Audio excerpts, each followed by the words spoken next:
Squirrels! So hello, and welcome to another Legends of Runeterra video. My name is Chris, and today we have got Riot's opinion of the current meta. A post by Dovagetties in the Legends of Runeterra subreddit. I will leave a link to this post if you want to look at it yourself. I'm going to go through it, react to it, look at some other people's reactions to it as well, and just do a little discussion here. On the main talking points of this little discussion. First things first, I think, this is something that we are somewhat blessed in that the dev team of Legends of Runeterra have done such a good job overall, I think I would say, that they can actually get away with doing this.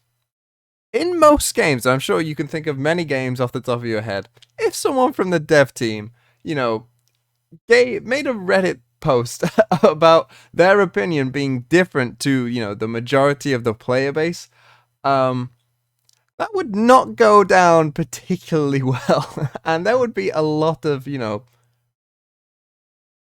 unhappy reaction, I think, to that. Whereas here in the Legends of Runeterra community, we have accepted that the devs are doing a really good job, which they are.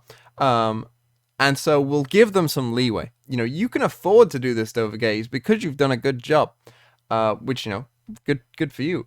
And we can disagree on certain things, but, they've done such a good job. And it's very good to see that, because they're doing such a good job, they can also, be very transparent with us and talk to us like we're adults. I think that's something that, not every game does, talk to their players like they are adults and understand what's going on and, have thoughts about the game that aren't stupid. So let's dive into this post. We'll go through the key points of it, and then we'll do a little talk about it. So let's dive in. So firstly, when he says Riot's opinion, what he means is that live design and balance decisions are made by a core of three people: Dovagetties, Borkup, and Ruben Zoo. Now, I'm familiar with Dovagetties and Ruben Zoo. I haven't personally heard of Bokurp or Bocorp or however this is said. But basically, these are the three head honchos. They make the most of the decisions, together collaboratively, as he mentions down here, and with help from others, of course, as well. But those are the sort of the three main people that are making these decisions. So let's get into the meat and bones. Since the release of Guardians of the Ancients, I think our meta has been great. The release has been one of our most successful since the launch of the game. We are seeing more players play more games and having more fun. That is very exciting to me because my primary goal is to make Legends of Runeterra as fun as possible in an effort to grow the game by increasing the number of players that play and increasing the amount of games players play. So far, Guardians of the Ancient has been succeeding in that goal. I'm going to share some internal data in this post, and I would like everyone to keep in mind that data is a tool. Data informs our decisions, but quite often a single point of data does not tell the whole story. Bokurp, Ruben Zoo, and myself use the data to help us make decisions, but we use multiple data points across multiple time spans to inform our decisions. There are times where data can be misleading or misinterpreted, especially when only looking at a single snapshot in time. As an example, most champions' play rates are exceptionally high in the first week they are released, but that doesn't mean that we consider life balance updates for those champions to try and counteract their high play rates only based on that first week of data. Makes sense, right? New expansion comes out. Everyone goes crazy about all the new cards and plays them, but that doesn't mean that they're very good or anything like that. It just means, that people want to play the new cards. Right now, there is no plan to make any life balance changes to Irelia or Azir in patch 2.9. So 2.9 isn't like the small patch that's coming out in a couple of days, where they normally do bug fixes and stuff like that. Patch 2.9 is meant to be the sort of big balance change that's coming, midway through the two expansions. So, don't get confused by that. And it's quite, I don't know, this is quite ambiguously worded because they don't want to make changes to Irelia or Azir in patch 2.9. Now, that could be fine because, when we're talking about the deck, you can they could nerf every other card in that deck and it won't be good, right? Or people won't play it at least. So it's kind of an ambiguous wording. I don't know if that was done on purpose. I think most people would say that Irelia doesn't need a nerf. Maybe Azir does, and that deck, could potentially do with a nerf. Maybe the whole Blade Dance sort of synergy maybe could use with a slight nerf, but, the champions themselves don't necessarily need to be enough to bring the deck down, so it's a bit ambiguous. But anyway, let's keep going. According to our internal data, Irelia's best performing deck currently has a 52.5% win rate, and it's trending downward over time. Irelia's presence in the meta is a little high at 20.7%, but she is new and has a novel play pattern. And while her win rate has been decreasing since her release, her play rate has been consistent, which I take as a strong signal that she is fun and people enjoy playing with her. Later this month, we will be sending in-game surveys to the community related to all the new cards to learn how you're feeling about them, which we do something for every new card release. That will give us another data point to help us calibrate how everyone's feeling about the new cards. We'll use all that data to inform future content and live design decisions. I do not think Irelia is popular because she is overpowered. I think she is popular because she is fun and new, and because some players think she is overpowered. It's a common practice in our community to use sensational and hyperbolic language when describing cards, decks, champions, metas, etc.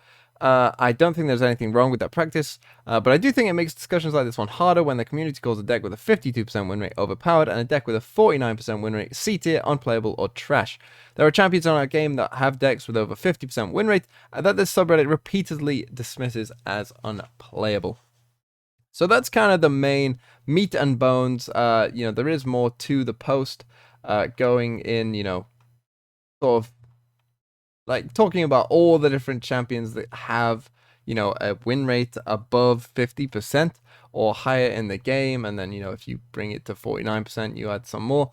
And it's very interesting, right? This 52% win rate number, 52.5%, that is, surprising, because if you look on Mobalytics, it looks like 60%. That's what Mobalytics tells you. And, multiple people, have said since, if you really dive into the stats, you can see that Mobalytics is wrong. And Mobalytics is often wrong. The data is often out of date.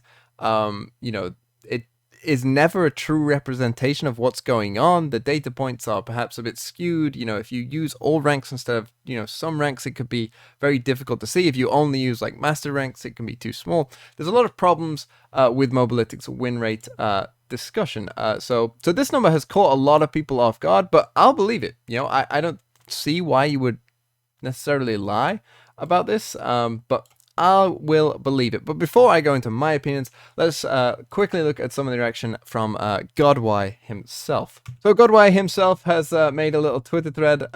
First of all, he thinks, it's cool that Riot is interacting with the community. I agree.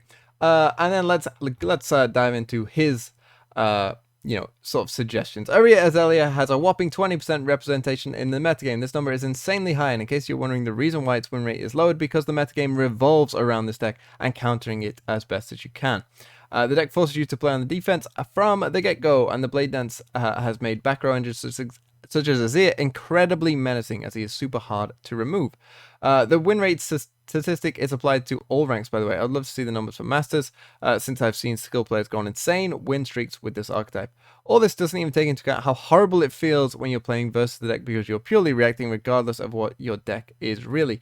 They can lethal you on the attack turns and yours at fast speed. I think this post is either incredibly out of touch or just plain biased, really. Again, I appreciate the communication, but overall, this take is super concerning to me. And so overall, I would say that I agree with Mogwai on most of his points there, if not all. Because, I agree that hearing from the devs is always pretty good. This has been pretty insightful into understanding what they think, but it's also a bit problematic in terms of what they are saying. And I can agree with parts of it. I can definitely agree that the subreddit repeatedly dismisses things as unplayable when they are not. I mean, I can think of countless examples. The one that really, really sticks with me is when Bilgewater came out. There were so many people thinking that Gangplank was really bad. I remember Gangplank is as a champion and his associated cards haven't really seen that much change. Petty Officer went to a 3-2 and then to a 3-1, back to a 3-1. So there's literally been no change, but now I'm sure most people would agree that Gangplank is actually, he's fine. He's like in the middle of the road champion. He's fine. And I remember, the Reddit saying that, Gangplank was trash and don't play Gangplank, having just got to Masters playing a Gangplank deck at that point. And I was just thinking, what are these people smoking? So I can agree with, quite a few different points within this deck. This game is far more balanced than most card games even dream of being.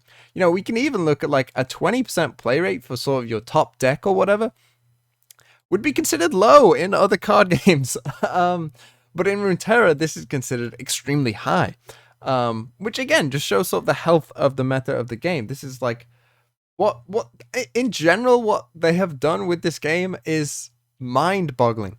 In terms of being able to balance the game, it is truly fantastic. But let's dive into some of the specific points that I might take some issue with. So the first one is this 52.5% win rate, and I'm not taking issue with that is the actual number. You know, I've heard from multiple people outside of Riot as well agreeing that Mobalytics is flawed. Mobalytics is consistently wrong in terms of its win rate percent data, and so I have no problem accepting that, you know, that they have this number in there, and that is true. I'm not saying that this is a lie at all, but this might be, you know, I mean, and they even mentioned, you know, that taking single data points can be a bit unreliable. And of course, when you have a deck with this high of a play rate, that means that people are going to build their decks to try and beat that deck, because you're much more likely to run into it than any other deck that you might run into.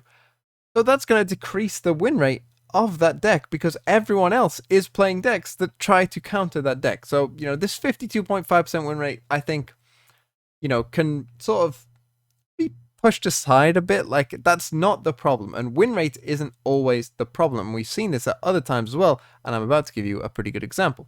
Now, there are plenty of examples I could use for this, but I think that this card is perhaps the best example of this sort of idea. And it's Unyielding Spirit, which is an 8-mana fast speed spell. Granted, I can't take damage or die. And some of you have probably never seen this card played, but when it first came out, which I think was in the Bilgewater expansion, this was burst speed. And, you know, I'm sure many of you can imagine that using this with Fiora was particularly unfun to play against, right? It was an 8-mana burst speed card, so you couldn't interact with it. They put it on Fiora, and then you were kind of hopeless, you know, because you couldn't even deal damage or kill Fiora. You know, you were literally stuck at that point. And a lot of people complained about this card. The thing was, that deck wasn't good. You know, that deck, you could beat in many ways. If you played any aggro deck, it was an auto win. You just won on the spot, you know, because you would just go too fast for them playing an 8-mana card that would maybe help them get one kill. You were really just going to dominate against that deck. And as I mentioned, this deck was not good, but it was unfun. Certain things couldn't beat this. If you were a bit slower, but you know, like for instance, a Nasus Thresh deck now, if you put that back in the past against like a Fiora deck with Unyielding Spirit at burst speed, they would stand no chance, because they play, you know, quite a few little small units and whatever that you can pick off pretty easily. And, you know, anything that was like a bit too slow with smaller units would just lose instantly on the spot like that. And that makes it somewhat oppressive. And this is the point.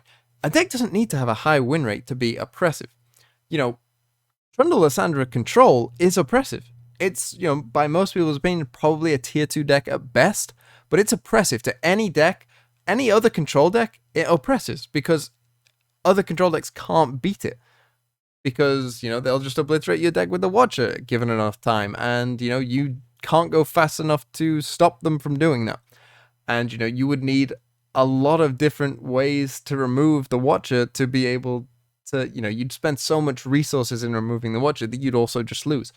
And so that is an oppressive deck, even though it's not that great. It's oppressive. And, you know, this was oppressive, and that's why it needed to change, even if it's not that good. And so the win rate doesn't necessarily matter that much as things being oppressive are. And Azir Irelia is oppressive because it has warped the metagame around it, and that makes it oppressive, because all of a sudden there's so many, like, you know, different strategies, different like mid-range strategies that just can't deal with it. You know, they don't go fast enough to sort of pressure Azir Irelia, and, you know, they don't have enough sort of blockers or tricks to get rid of boards attacking that wide, and they just can't deal with it. They play too slow for it. They just get picked off by it. And that's not a healthy thing to have in the game. And that is what makes this statement here. Right now, there is no plan to make any live balance changes to Irelia or Azir in patch 2.9. Quite worrying. Now, you know, if this does just mean they will change the other cards in the deck, but not Irelia or Azir, that would be fine. Most people would accept that, you know. I think Azir is a pretty big, you know, win con in the deck, but if you got rid of like Inspiring Marshal and you got rid of Emperor's Dice as like, you know, really good cards, you know, the deck would probably be a lot worse and you wouldn't see as much of it. Even just nerfing, you know, a couple cards from that deck will decrease the play rate enough to where you hopefully won't see it. But if there really is no plan to make any change to any cards in that deck, the game won't be fun to play. You know, and they say in this that their job is to try and make players have as much fun as they can. Well, unfortunately, you know, if you don't like Azir Irelia, the game isn't that fun right now. And if they don't change the cards at all, then the game won't be fun for, you know, the next month after that as well. So, you know, they might want to reconsider if this means that they're not going to nerf any card in the deck. But if it does just mean Irelia and Azir, but they will nerf the other cards, that I think I could accept. But there does need to probably be some change because, as I mentioned, the win rate doesn't necessarily impact how oppressive a deck can be. There is another statement in here that I really want to question now, and that is that the release has been one of our most successful since the launch of the game. Now, this is quite interesting because I was actually thinking about it. They might be right, but in like the worst way possible. Let me explain. Because you see, ever since they went to sort of this new release schedule of going, you know, every 6 months a big patch, and then every 2 months they have like these smaller ones like we just got. I was thinking about it. Those releases haven't been that successful at all. And I'll explain. When Targon first came out, the champions that we got were, for Targon, Diana, Leona, Aurelian Sol, and Taric. Now, Diana and Nocturne have seen some play, but outside of that, you know, and Asol has seen some play as well, of course, but outside of that, not really, right? You know, the others haven't been that successful since their launch. Then in the next three, it was Shyvana, Tahm Kench, and Soraka. Now, Tahm Kench and Soraka is a good deck and has been a pretty good deck since its existence. And Shyvana now maybe is seeing some play for perhaps the first time ever, but hasn't really been great historically. And so in that little patch, we got one new deck from it. Then in the next one, we got Zoe, Riven, and Victor. Now, Zoe was probably their biggest success since, I would say. You know, a good champion that, you know, isn't crazy enough to deserve nerfs, but good, solid, good enough to see a lot of play, and, you know, I would say is like the standout of every champion they've released since. Because I could argue that all the others have had problems. Riven and Victor obviously haven't really hit the meta too hard. Riven is okay. Victor is, you know, not good. And then obviously Shurima came out, and again, people complained at first about Shurima. You know, it just doesn't have enough yet. There isn't enough good cards.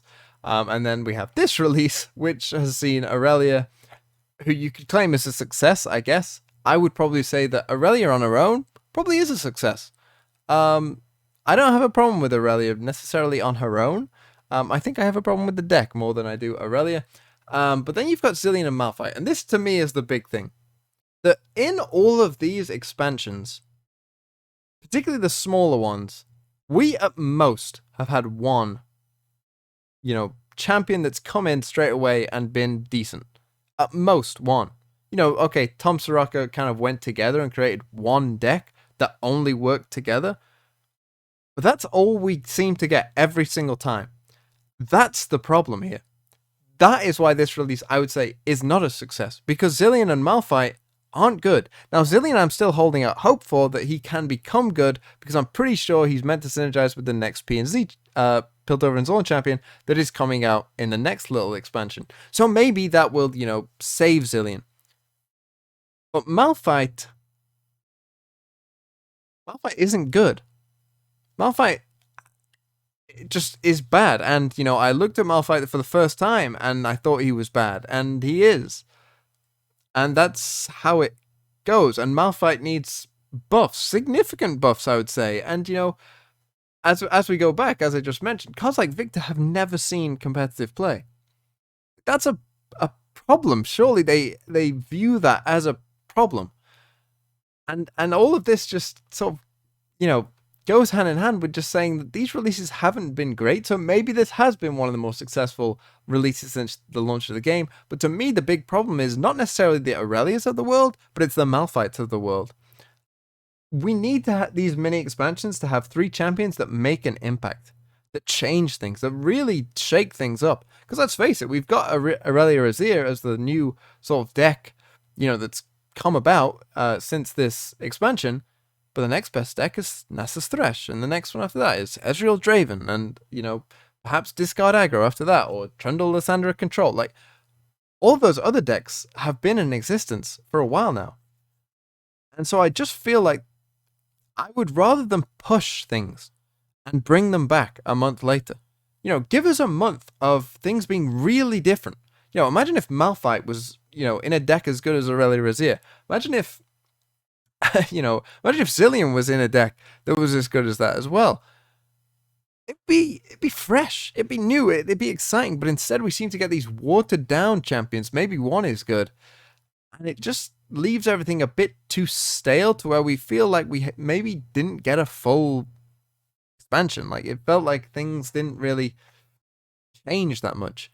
And I think that that's something that they really need to look at. But that's pretty much all I have to say. I'm really interested to see what you guys say. I know that obviously a lot of people don't like Irelia Azir, and you'll probably share my opinion that you hope that this just means that they aren't nerfing the champions but do nerf the deck. That's what I'm praying for, because if not, then we could be stuck here for some time, and you're gonna have to watch me talk about things rather than playing the game, which I'm sure none of you do. So yeah, that's all I have to say about this. Thank you so much for watching. Please let me know what you think in the comments below, and I will see you tomorrow when who knows what will happen. Maybe I'll do another video about the crazy reaction to all of the reaction to this post. But yeah, that's gonna do it for this one. Thank you so much for watching, and have a really nice day.